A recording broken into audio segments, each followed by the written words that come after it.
गेले काही महिने मी मुख्यमंत्र्यांशी काही एक दोन विषयांवर. अरे तू उभा काय रे? खुर्ची दे ना, खुर्ची दे ना.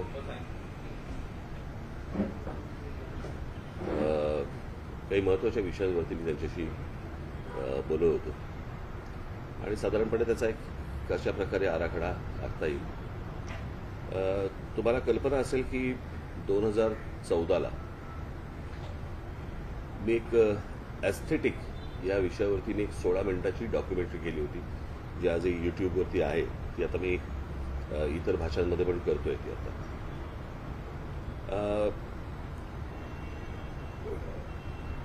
टाउन प्लॅनिंग आणि या सगळ्या गोष्टी ह्या माझ्या तशा आवडीचे विषय आहेत.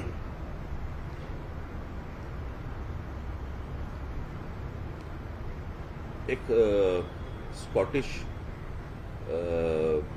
मला माहिती आहे की आता मी जे काय बोलणार आहे त्याच्यामध्ये फारसा तुम्हाला इंटरेस्ट नाही आहे, पण तरी पण आता मी कशासाठी गेलो होतो हे तुम्हाला सांगणं गरजेचं आहे. कारण याच्यामध्ये तुम्हाला दुसरीकडे कोणाकडे तरी जाऊन तुम्हाला काय वाटतं असं होणार नाही तुमचं. त्याच्यामुळे तुम्हाला आता या विषयामध्ये किती इंटरेस्ट असेल मला माहिती नाही. एक फार चांगलं वाक्य आहे त्या एका स्कॉटिश साहित्यिकाचं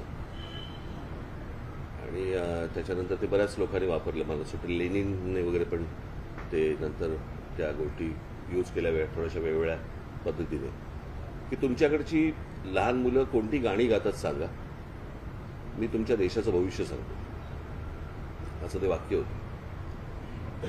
मला थोडंसं ते बदलावंसं वाटतं आणि ते बदललेलं वाक्य असं आहे की तुमच्याकडे ट्रॅफिकचा तुम्ही केऑस दाखवा किंवा तुमच्याकडची ट्रॅफिकची परिस्थिती दाखवा, मी तुम्हाला तुमच्या देशाचं भविष्य सांगतो. आज मुंबई ही जी शहर आहेत, खास करून मुंबई, ठाणा, पुणा, नाशिक, नागपूर, संभाजीनगर किंवा इतरही आपली अनेक शहरं जी उभी राहत आहेत, यातल्या बऱ्याचशा सगळ्या शहरांमध्ये आज खूप मोठ्या प्रमाणावरती रिडेव्हलपमेंटची कामं मोठ्या प्रमाणावरती उभी राहत आहेत आणि सरसकट सर्रास सगळ्या ठिकाणी ह्या गोष्टी होत आहेत. त्याच्यामध्ये प्रचंड मोठ्या प्रमाणावरती अनधिकृत गोष्टी पण होत आहेत. आज जिकडे 50 माणसं राहत होती त्या ठिकाणी 500 माणसं राहायला आली आहेत एका जागेत.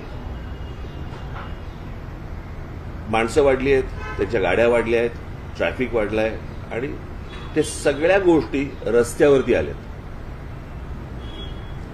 म्हणजे साधारणपणे 26 जुलैला जो पाऊस पडला होता तो साधारणपणे काहीतरी, मी चुकत नसेल तर काहीतरी 900 इंच वगैरे काहीतरी पाऊस एका दिवसात पडला होता. परवाचा पाऊस साधारणपणे 400 इंच वगैरे पडला, बरोबर ना. या 400 इंचामध्ये जर ज्या प्रकारचा केऑस आपण मुंबई उपनगर आणि इतर आजूबाजूच्या शहरांमध्ये बघितल्यानंतर आपल्या लक्षात येईल की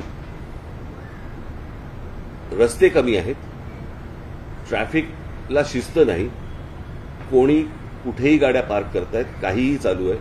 आणि अशा परिस्थितीमध्ये याचं जर उत्तर आता सापडलं नाही किंवा याच्यावरती जर समजा आता काम नाही केलं राज्य सरकारने, काय झालंय, आपण कबुतरं, हत्ती आणि इतर गोष्टींमध्ये आपण इतके अडकलोय की या ज्या मूलभूत समस्या ज्या आहेत याच्याकडे कोणाचंच लक्ष नाही.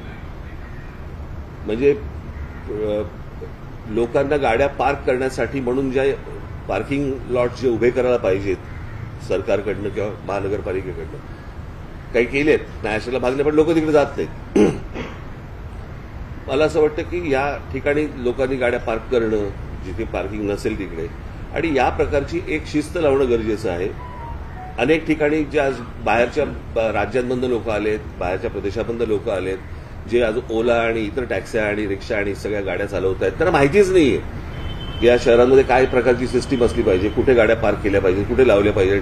डबल पार्किंग करत असतात, नो पार्किंगमध्ये लावत असतात, कुठेही लावत असतात.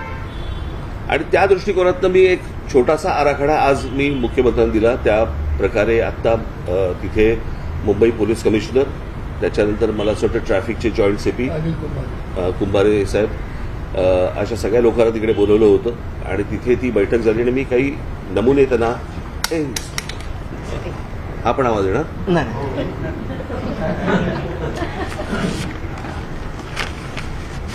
हे नमुने मी त्यांना सांगितले आणि मी त्या प्रकारची एक सिस्टीम लागल्यावरती वर्तमानपत्रामध्ये जाहिरात देऊन एक आपण गोष्ट बघितली पाहिजे की साधारणपणे जास्ती आकाराचा दंड किंवा जेल या गोष्टीला लोक घाबरतात. त्याच्यामुळे दारू पिऊन गाडी चालवणं हे आता जवळपास बंद झालेलं आहे.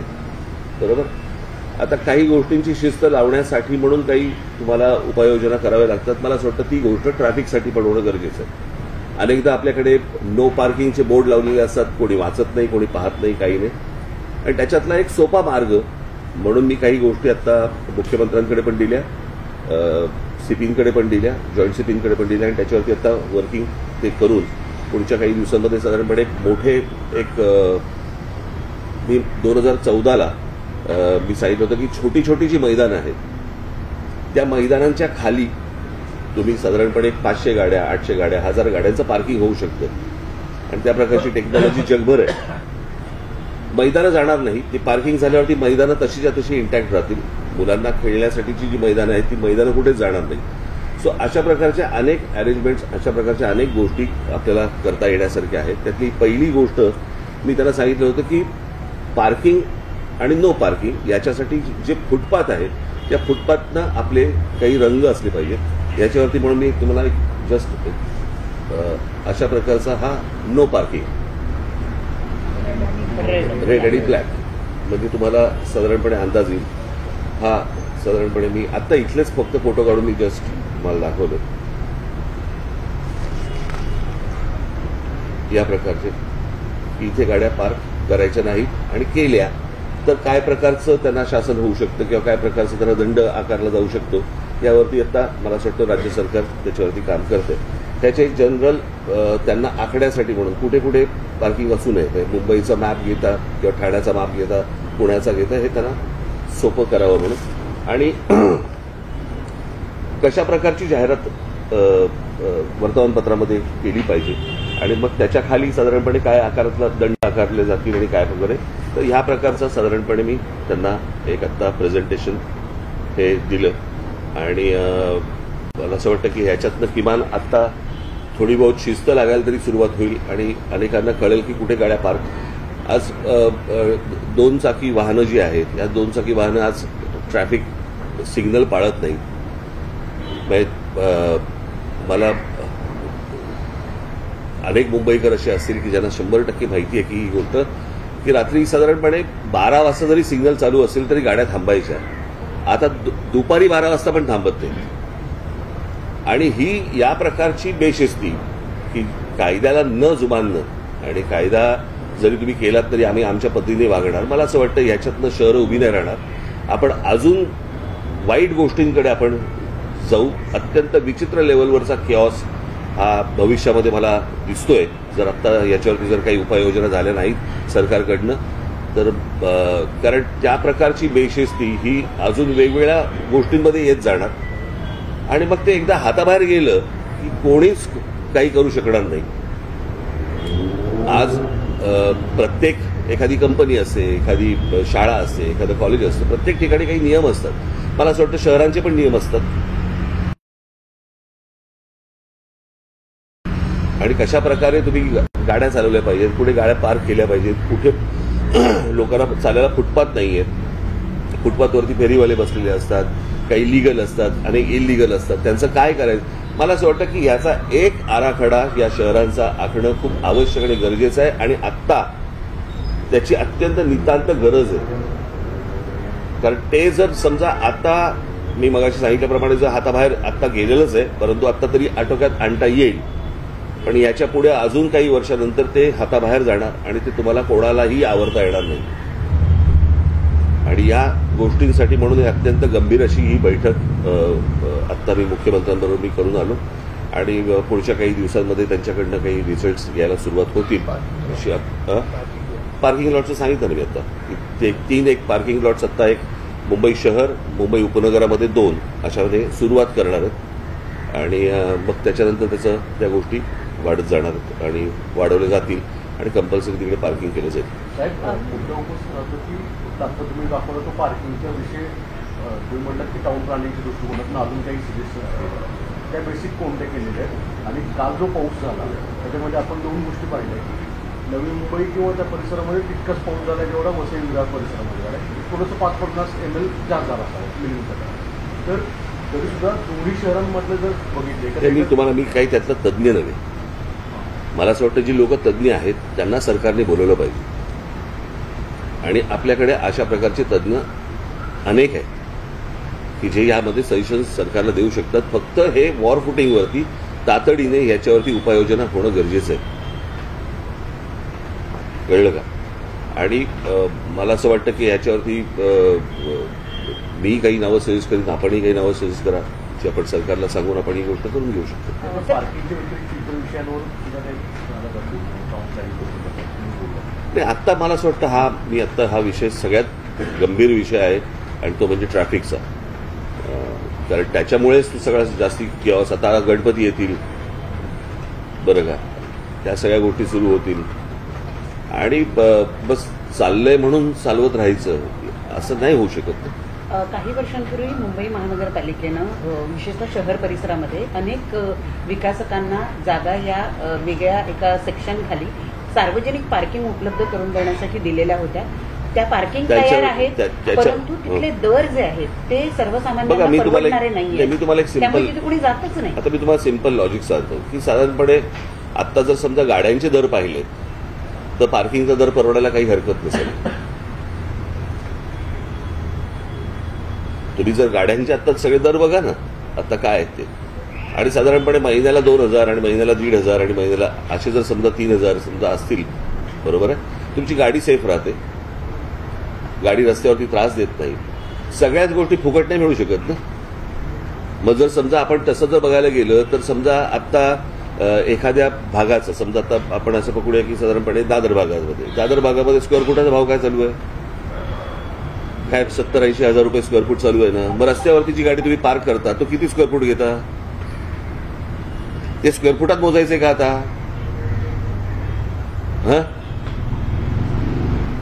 असं करून नाही चालणार ना. मला असं वाटतं प्रत्येकाने या गोष्टींचा विचार केला पाहिजे. म्हणजे प्रत्येकाने याचा अर्थ माझ्या सकट सगळ्यांनी, मे बी काय दुसऱ्यांना फक्त बोटं दाखवते अशाचा भाग नाहीये. प्रत्येकाने या गोष्टींचा विचार केला पाहिजे. ही बर्बाद होतील शहरं आणि आता आपण बर्बादीकडे चाललेलो आहोत. कशाचा पायपोस कोणात नाही. आज मुंबईमध्ये एवढ्या एजन्सीज काम करत असतात. म्हाडा आहे, मुंबई महानगरपालिका आहे, इतर सगळ्या कोणाच्या एकत्र बैठका होत नाहीत. आपण दरवेळेला सगळ्या गोष्टी विनोदाने म्हणत असतो की हे खणून गेले की हे येतात, मग हे खणून जातात, मग ते हे आपण विनोदाने बोलतो. पण मला असं वाटतं की ह्याचा एकदा काहीतरी सोक्षमोक्ष लागला पाहिजे ना. त्याचं उत्तम उदाहरण म्हणजे परवा तो मोनोचा जो प्रकार, तो काय झाला, ती तिरकी झाली. बरं, मी आता हे गेले अनेक वर्ष सांगतोय, रोज या शहरांवरती माणसं आदळत आहेत, रस्ते मोठे होत नाहीयेत, इमारती वरती चाललेल्या आहेत. नाही, मी आता त्या सीपींशी पण मी तेच बोलत होतो की आता हे तुमचा काय तो सी लिंकला तिथे त्या ब्रिज कॅन्टीच्या इकडे एक पार्किंगचा लॉट केला होता, तो काही प्रेशरने काढायला लावला.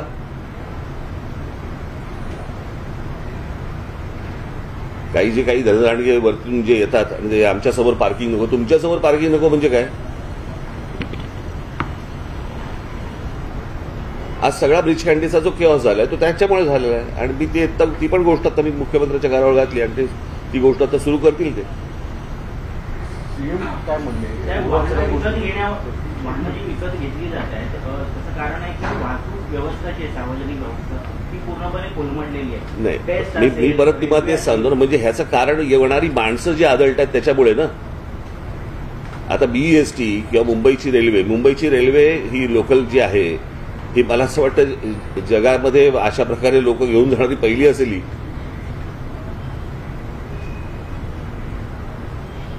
ज्या प्रकारे लोक रोज लोकलमधनं प्रवास करतात हे थक्क करणार आहे. त्याच्यातही तुम्ही रोज रेल्वे चालू आहे. पण मी माझा मूळ मुद्दा येतो की ही माणसं येणारी थांबवली पाहिजेत. तुम्हाला बाहेरच्या राज्यांमधली बाहेरची शहरं ही तुम्हाला डेव्हलप करावी लागतील. माणसं येणं थांबवणं गरजेचं आहे, त्याशिवाय हे प्रश्न सुटणार नाहीत. पण त्यातल्या त्यात आत्ता मला असं वाटतं जेवढ्या गोष्टी आपल्याला हातात शक्य आहेत तेवढ्या तर गोष्टी केल्या पाहिजेत. मी दरवेळेला सांगत असतो की बाबा 4 प्रकारच्या जमिनी आहेत. एक आहे मुंबई महानगरपालिकेची, एक आहे राज्य सरकारची, एक आहे केंद्र सरकारची आणि एक आहे खासगी. या तिन्ही जागांच्या वरती झोपडपट्ट्या होतात. खासगीवरती गोदरेजची तशीच्या तशी इंटॅक्ट लँड आहे, कारण त्याला आईबाप आहे. आपल्याकडे कुंपणच शेत खात आहे.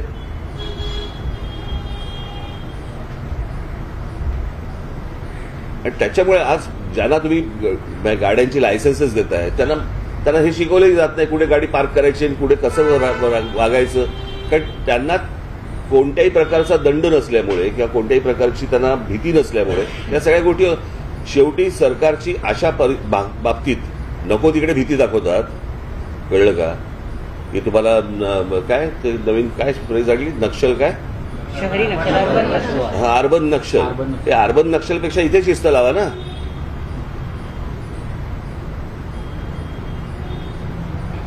इथे गरजेचे आहेत. उद्या ज्या प्रकारच्या जमिनी ज्या गौतम अदानीच्या घशात घातल्या जात आहेत, काय होणार मला जर सांगा. तिकडे त्या धारावीमध्ये कुठचे रस्ते आणि कुठचं काय करणार आहेत. आपल्याकडे नुसत्या स्कायस्क्रॅपर्स होत आहेत, उंच इमारती होत आहेत, परंतु खाली काय आहे. आज पुण्यासारखी परिस्थिती, पुण्यात तुम्ही जाऊन बघा. तुम्ही थायलंडला जाऊन बघा. नुसते मोनोरेल्स आणि ह्यांच्या तुमच्या फ्लायओव्हर्स आणि ब्रिजेसने ह्यांनी नाही प्रश्न सुटणार. तुम्हाला व्हेकल कंट्रोल करायला लागतील. आज अनेक ठिकाणी तुम्हाला आठवत असेल, मागे एक आंदोलन झालं होतं, तुम्हाला आठवत आहे, आम्ही पक्षतर्फे घेतलं होतं खोट्या टॅक्सी आणि खोट्या रिक्षांचं. आज असंख्य प्रमाणामध्ये, हजारोच्या प्रमाणामध्ये आज तुम्हाला खोट्या टॅक्सी आहेत, खोट्या रिक्षा आहेत, ज्यांना लायसन्सेस नाही आहेत. कोण चालवतंय, कोणाच्या नावावरती परमिट आहे, कोण चालवतंय, काही नाहीच आहे. त्याला दरबंदच नाही. त्याला याचं कारण कोणी तपासणार नाही, कोणी त्याच्यावरती विचार करणार नाही. चिलबिरी घेऊन सगळे सुटणारे आहेत. असं शहर नाही उभं राहू शकत. त्याच्यामुळे आजचा माझा जो विषय होता तो हा होता. आणि माझी तुम्हाला सगळ्यांना विनंती आहे की विनाकारण आत्ता मला इतर कुठचेही पॉलिटिकल प्रश्न न विचारता कृपा करून जर समजा या विषयाचं गांभीर्य राखून जर समजा तुम्ही हा विषय लावलात तर मला आनंद होईल त्या गोष्टींचा. एवढीच फक्त माझी तुम्हाला विनंती आहे. इसी को जोड़ते सवाल है, 2 दिन की बरसात में मुंबई में हर तरफ सड़कों पर खड्डे ही खड्डे हैं. एक दिन में 442 पॉटहोल्स रिपोर्ट हुए हैं. कंक्रीट करने का दावा किया गया था, लेकिन लोग खड्डों में गिर रहे हैं. एक डेथ भी हो गई थी पवई में. आज भी कई लोग मिले. मी तुम्हाला एक गोष्ट सांगू का. रस्ते बनवणे आहे ना, रस्ते बनवणे हा साधारणपणे धंदा आहे, बरोबर.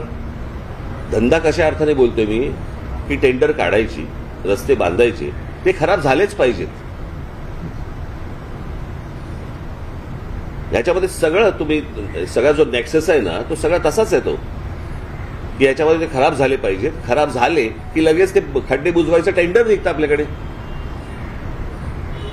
म्हणजे आपल्याकडे तो जो कोणी कॉन्ट्रॅक्टर असेल त्याला कुठच्याही प्रकारचं पनिशमेंट होत नाही. खड्डे बुजवायचं कॉन्ट्रॅक्ट निघतं, त्याच्यात करप्शन होतं. पुन्हा नवीन रस्ते बांधण्यासाठी परत नवीन टेंडर होतं. हे ज्या प्रकारचं जे चालू आहे गेली अनेक वर्ष सुरू आहे ना, या सगळ्या गोष्टींना लोक त्रासलेले आहेत. त्या खड्ड्यातनं जात आहेत, त्याच्यामध्ये अनेक लोक मृत्युमुखी पडत आहेत. परंतु जे करतायत त्यांनाच वारंवार निवडून दिलं जात आहे. आता त्यांना जर समजा पटत असेल की बाबा हे घ्यायला किती काही खड्ड्यात घाला नाही तर कशातही घाला, हे आपल्याला मतदान करणारच आहेत, हा जर विश्वास असेल, तुम्हाला आयुष्यात चांगले रस्ते मिळू शकत नाहीत. करणाऱ्याच लोकांना जर समजा तुम्ही वारंवार निवडून देणार, कसे रस्ते तुम्हाला चांगले मिळणार. त्यांना असं वाटतंय आम्ही जे करतोय ते बरोबर करतोय.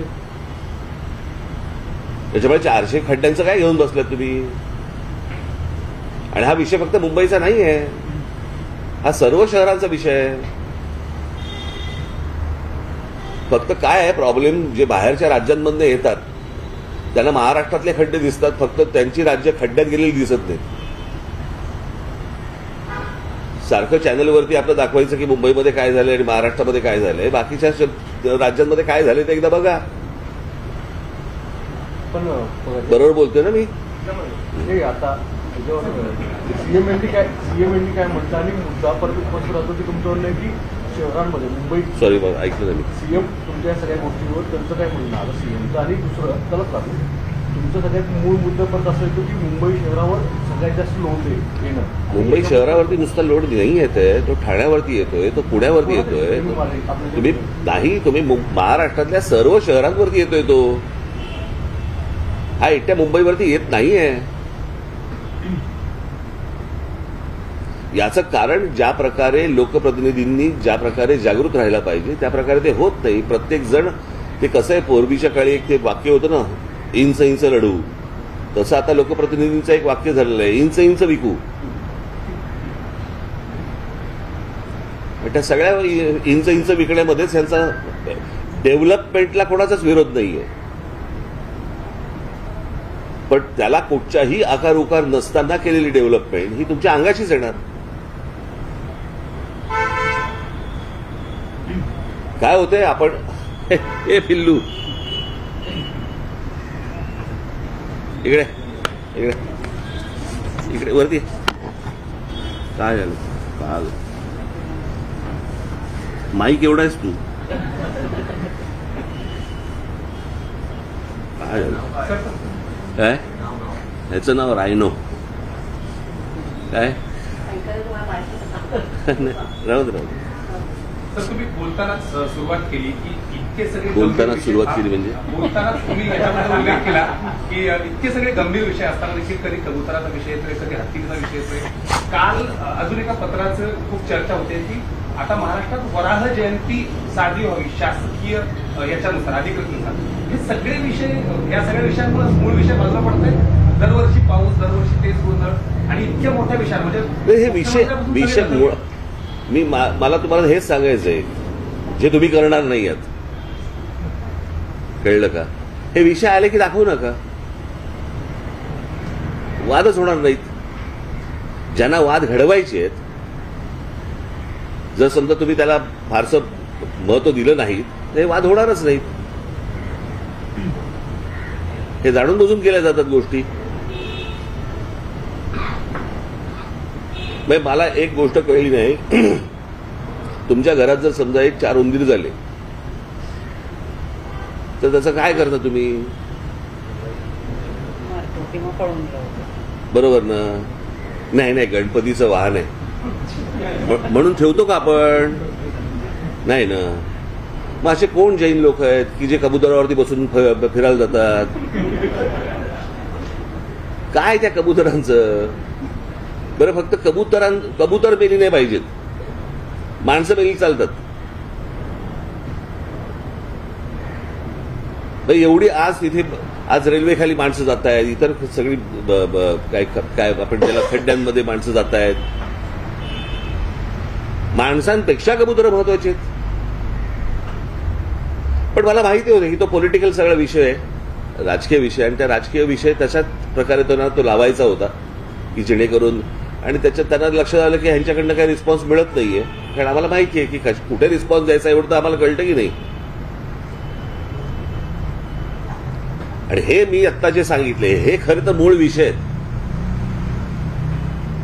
ज्या मूळ विषयांकडे आपण सगळे दुर्लक्ष करतो आणि नको त्या गोष्टींमध्ये आपण भरकटत जातो. आता 2 दिवस पाऊस पडला म्हणून तुम्ही पाऊस दाखवलात. इन्फ्रास्ट्रक्चर डेव्हलपमेंटवरती इतका भर दिला असं सरकारकडून, परंतु टाउन प्लॅनिंग या बेसिक विषयाबद्दल कुठल्याही राजकारणी तुमच्या खेरीज बोलताना दिसत नाही. या सगळ्या सरकारने ना इथे हा बंगला आहे माहिती आहे, इथे पांढरा बंगला आहे माहिती आहे, सेनापती बापटाच्या पुतळ्याच्या मागे. हा, तो मोडकांचा बंगला आहे. ते इंजिनियर मोडक, त्यांना रोज येऊन नमस्कार केला पाहिजे. हे माहीम, दादर, वडाळा, हिंदू कॉलनी, परळ, नायगाव, ही सगळं टाउन प्लॅनिंग हे त्या मोडकांनी केलंय ब्रिटिशांच्या काळात. त्यांच्या नावाने तो मोडक सागर आहे.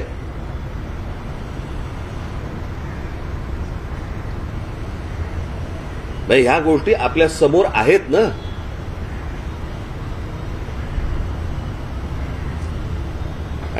मला प्रश्न पडतो की हे कोणीतरी येणार, बाहेरून येणार आणि हे आम्हाला प्रश्न विचारणार काय मुंबईची परिस्थिती झाली आहे म्हणून.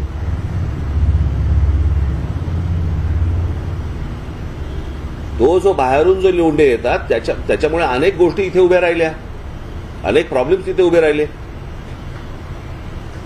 बरं, हे काय मुंबईचं नाही, हे कुठच्याही शहराचं होऊ शकतं.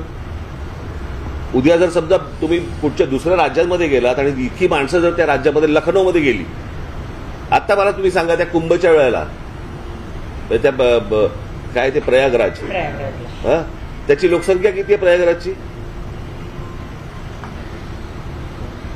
काय किती असेल? 40 लाख. आता 40 लाख लोक राहतात तिकडे. कुंभसाठी जर समजा काही कोटी माणसं गेली तर त्याचं काय होईल? तिकडे तर जाऊन परत आले, इकडे तर येत आहेत आणि राहत आहेत. काय होईल मला सांगा या शहरांचं? आज तुम्ही नुसतं पत्रकार म्हणून विचार करू नका. उद्या तुमची मुलं आहेत, त्या मुलांची मुलं आहेत, ती इथे राहणार आहेत. कशी राहणार आहेत?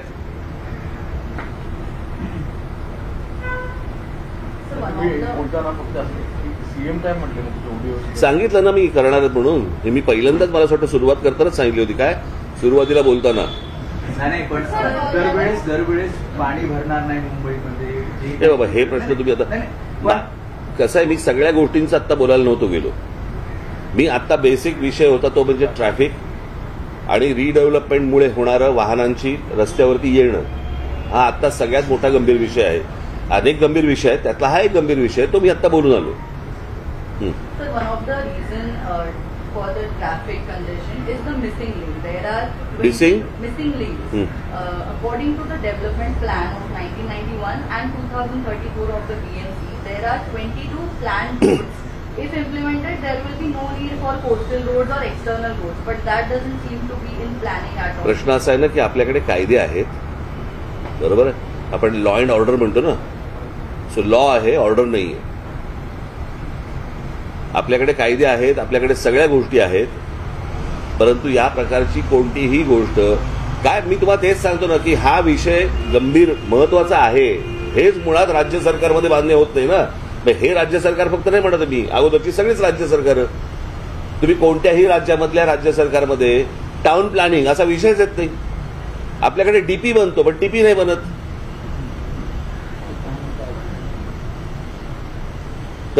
सरकार बसणार त्याच्यावरती डेव्हलपमेंट प्लॅनवरती. कशासाठी? कारण जमिनी विकता येतील, इथे हॉस्पिटल टाका, कोणाशी बोलून घ्या, इकडे अजून हे करा. पण टाउन प्लॅनिंग म्हणून जी गोष्ट असते, आता मी मगाशी माझा विषय अर्धवट राहिला पुण्याचा. पुण्याची परिस्थिती तर आता अशी आहे की पुणे साधारणपणे एखाद्या शहराची लोकसंख्या किती असते ना त्याच्याप्रमाणे साधारणपणे तिथे 15% रस्ते लागतात. आता पुणे शहराची परिस्थिती अशी आहे की तिकडे साधारणपणे 7 का 8% फक्त रस्ते आहेत. कारण रस्ते जुनेच आहेत. ह्या बाजूनी पुणे वाढतंय, पण पुण्यात जर समजा बघितलं तर रस्ते तेवढेच आहेत. त्या ठिकाणी आज मुंबईमध्ये रस्ते तेवढेच आहेत. त्या ठिकाणी जर समजा तुम्हाला इमारती येत गेल्या आणि 50च्या ठिकाणी 500 माणसं आली, कसं होणार मला जरा सांगा. आता माझी सीपी पण तेच बोलवते. तुम्ही, मला असं वाटतं की मला तुम्ही सीपीला भेटा एकदा या विषयामध्ये. ते म्हणाले की तिकडे आता जे हे काय तुमचं झालं ना फिनिक्स आणि ते सगळं काय, कोण तो अजून कोण, इंडिया बुल्स वगैरे, त्या लोकांना सांगितलं होतं की तुम्ही बिल्डिंग इमारती आतमध्ये घ्या, रस्ता वाढवता येईल वगैरे. काही नाही, लक्षच नाही. आणि संध्याकाळी म्हणे तिथे त्या रस्त्यावरती अचानक 6-8 हजार गाड्या बाहेर पडतात.